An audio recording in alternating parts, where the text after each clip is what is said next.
Ces derniers temps, j'essaye d'en faire moins. Et pourtant, parfois, la culpabilité pointe le bout de son nez. Le fait de devoir refuser une invitation, de ne pas pouvoir tout faire avec les bouts de chou, de dire non à certains événements familiaux, je m'épuisais à vouloir m'accrocher à toutes les branches de la vie. Alors aujourd'hui, je me pose avec ce faux cheesecake, une base de flocons d'avoine au lait végétal et la douceur de cette confiture fraise goyave. Je vous mettrai la recette dans la description.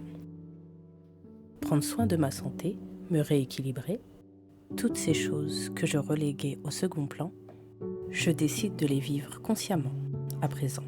Ce n'est pas un renoncement aux autres, c'est une faveur que je me fais à moi-même.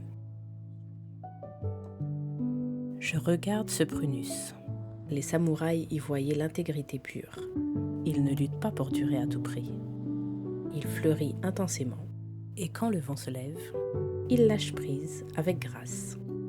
Il nous apprend qu'on ne peut pas tout contrôler. La vraie force, c'est de fleurir sans retenue, là où on est, puis de savoir laisser la place au cycle suivant. En rentrant de chez le docteur, je suis tombée sur cette église. Porte close, lumière tombante. Mais sa couleur atypique m'a arrêtée. Elle était juste là, comme un rappel de ce repos que je cherche tant. La beauté nous attend, même quand on ne l'a pas planifiée. Merci Seigneur pour cette surprise.